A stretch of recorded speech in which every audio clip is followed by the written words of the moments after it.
আমি অল্প কিন্তু বিশেষ বিশেষ কাজের মধ্যেই থাকতে চাই। যে অ্যাওয়ার্ড পাচ্ছি এই কৃতিত্ব অমিতাভ রেজা চৌধুরীর, কারণ আমি আজকে পুরস্কৃত হয়েছি বহেমিয়ান ঘোড়ার জন্য। বহেমিয়ান ঘোড়া আপনারা সবাই জানেন হইচইতে মুক্তিপ্রাপ্ত পেয়েছিল একটি ওয়েব সিরিজ, এবং ভীষণ ভীষণ ভালো দর্শক প্রতিক্রিয়া পেয়েছিলাম আমরা এটি রিলিজ হবার পর থেকেই, এবং এই বছর চলছে বহেমিয়ান ঘোড়ার পুরস্কারের বছর। ইতিমধ্যে বেশ কয়েকটি পুরস্কার আমি পেয়েছি বহেমিয়ান ঘোড়ার জন্য, সেই সাথে এটি যোগ হলো।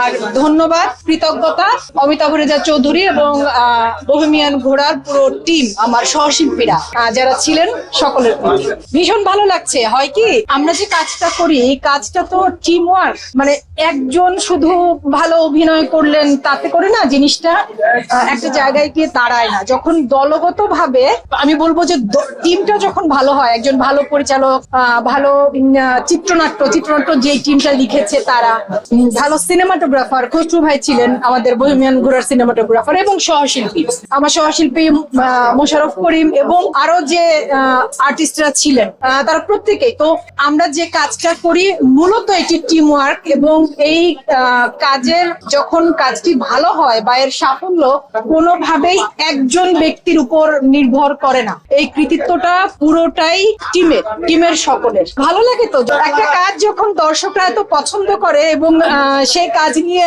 বিভিন্ন রকম এক্সপেরিমেন্ট করে তারা নিজেদের মতো করে। আমার চোখে পড়েছে অনেক অনেক রিল, অনেক টিকটক, ছোট্ট ছোট্ট ক্লিপ কেটে কেটে। ভালো লেগেছে দর্শকদের এত ভালোবাসা পেয়েছে দুটো চরিত্র বা একটি সিরিজের এই অংশ, অবশ্যই ভালো লেগেছে।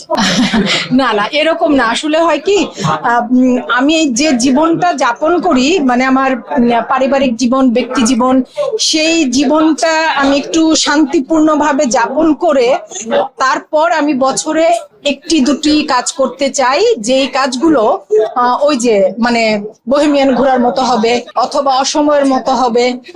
মানে যে কাজ আসলে অভিনেতা হিসেবে আমার জন্য আমাকে আরেকটু সমৃদ্ধ করবে, আমি আরেকটু শিখতে পারবো, আরেকটু নিজেকে আবিষ্কার করতে পারবো।